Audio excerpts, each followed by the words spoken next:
বৰমাৰ প্ৰথম চকত পোনপ্ৰথমবাৰৰ বাবে ৰাস উদযাপনৰ ব্যাপক প্ৰস্তুতি চলোৱা হয়। 7দিনীয়া কাৰ্যসূচীৰে বৰমাত ৰাস মহোৎসৱ পালন কৰিব বুলি মন্তব্য কৰে উদ্যোক্তা সমিতিয়ে। অহা 15 নৱেম্বৰৰ পৰা 21 নৱেম্বৰলৈ চলিব ৰাস মহোৎসৱ। সকলো ৰাইজৰ সহায় সহযোগ আৰু উপস্থিতি কামনা কৰিছে উদ্যোক্তা সমিতিয়ে। উল্লেখ্য যে আজি পুৱা বৰমাত ৰাস মহোৎসৱ উদযাপন সমিতিয়ে এটি কাৰ্যালয় মুকলি কৰে। Bureau report, Arunodoi Assam. আমি বৃহত্তৰ শ্ৰী শ্ৰী কৃষ্ণ ৰাস মহোৎসৱ উদযাপন সমিতিৰ তৰফৰ পৰা অসমৰ বিভিন্ন প্ৰান্তৰ ভক্তপ্ৰাণ ৰাইজ আই মাতৃসকল ডেকা বন্ধু বান্ধৱীসকল সকলোৰে আমি শ্ৰী চৰণত প্ৰণাম জনাইছোঁ। কাৰণ এইবাৰ প্ৰথমবাৰৰ কাৰণে আমি এই বৃহত্তৰ শ্ৰী শ্ৰী কৃষ্ণ ৰাস মহোৎসৱখন উদযাপন কৰিবলৈ প্ৰয়াস কৰিছোঁ।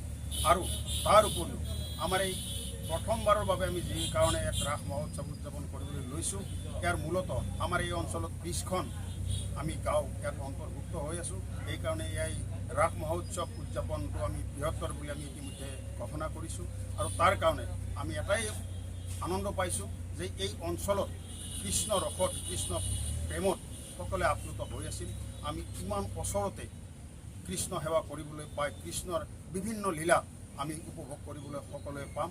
তাৰ কাৰণে ভগৱন্তৰ শ্ৰীচৰণত প্ৰাৰ্থনা জনাইছোঁ। আৰু আগন্তুক আহি থকা 7দিনীয়া বৰ্ণাঢ্য কাৰ্যসূচীৰে পালন কৰিবলৈ লোৱা এই ৰাস মহোৎসৱখন সকলোৰে সহায় সহযোগিতা আমি উপদেশ আমি পৰামৰ্শ বিচাৰিছোঁ, যাতে সকলোৱে আহি আমাক এই সহায় সহযোগিতা আগবঢ়ায়। এই অঞ্চলৰ যিটো আমাৰ সুনাম, আমি প্ৰথমবাৰৰ বাবে আমি বৃহত্তৰ ৰাস মহোৎসৱ উদযাপন কৰিবলৈ লৈছোঁ, ইয়াৰ যিটো ব্যৱস্থা, ইয়াত আমাৰ হয়তো অনেক ভুল ত্ৰুটি হৈ যাব পাৰে।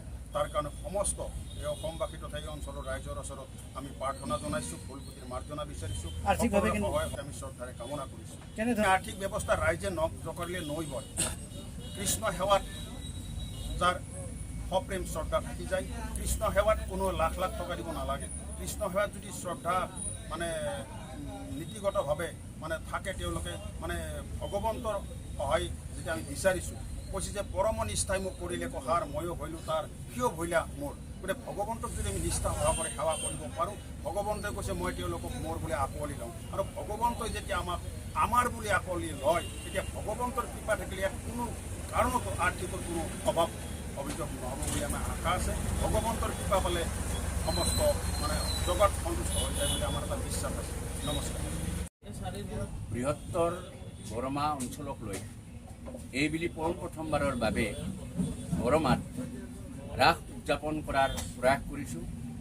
আৰু অহা 15 নৱেম্বৰৰ পৰা 21 নৱেম্বৰলৈ 7দিনীয়া বৰ্ণাঢ্য কাৰ্যসূচীৰে আমাৰ এই ৰাস মহোৎসৱ উদযাপন কৰিম। আৰু এই ৰাস মহোৎসৱত সকলো ৰাইজৰ, সকলোখিনি আমাৰ ভক্তপ্ৰাণ ৰাইজৰ আমি সহায় সহযোগিতা বিচাৰিছোঁ। আজিৰ এই মুখ্য কাৰ্যালয় লোৱাৰ মুহূৰ্তত আমি ৰাইজলৈ এটা বাৰ্তা প্ৰেৰণ কৰিব বিচাৰিছোঁ যে আমাৰ এই ৰাস মহোৎসৱ উদযাপন কৰাৰ ক্ষেত্ৰত সকলোৱেও সহায় সহযোগিতা আগবঢ়াব। আৰু আমি এটা সুন্দৰ এটা অনুষ্ঠান ইয়াত গঢ় দিয়াৰ কাৰণে সকলোৱে প্ৰচেষ্টাৰে আমি আগবাঢ়ি আহিছোঁ। আৰু আমি আশা ৰাখিছোঁ আমাৰ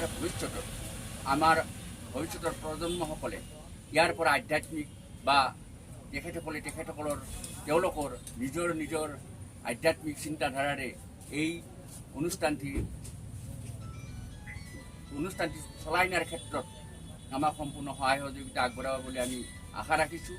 আৰু এটি বৃহৎ অনুষ্ঠানলৈ আমি ৰূপান্তৰিত কৰাৰ কাৰণে আমি প্ৰচেষ্টা সদায় অব্যাহত ৰাখিম।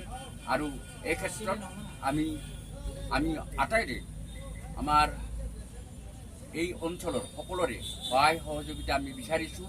আৰু এই অনুষ্ঠানটি সকলোৱে দান বৰঙণিৰে সহায় কৰক, তাৰে আমি কামনা কৰিছোঁ। আৰু এটা বৰমাৰ বুকুত নতুন যিহেতুকে এটা অনুষ্ঠান, এই অনুষ্ঠানটোৰ প্ৰতি সকলোৱে একগোট হৈ হাত মিলাই আমি আমাৰ অনুষ্ঠানৰ ফল ৰূপায়ণ কৰাৰ কাৰণে সকলোকে মই আহ্বান জনাইছোঁ। কেইদিনীয়া অনুষ্ঠান?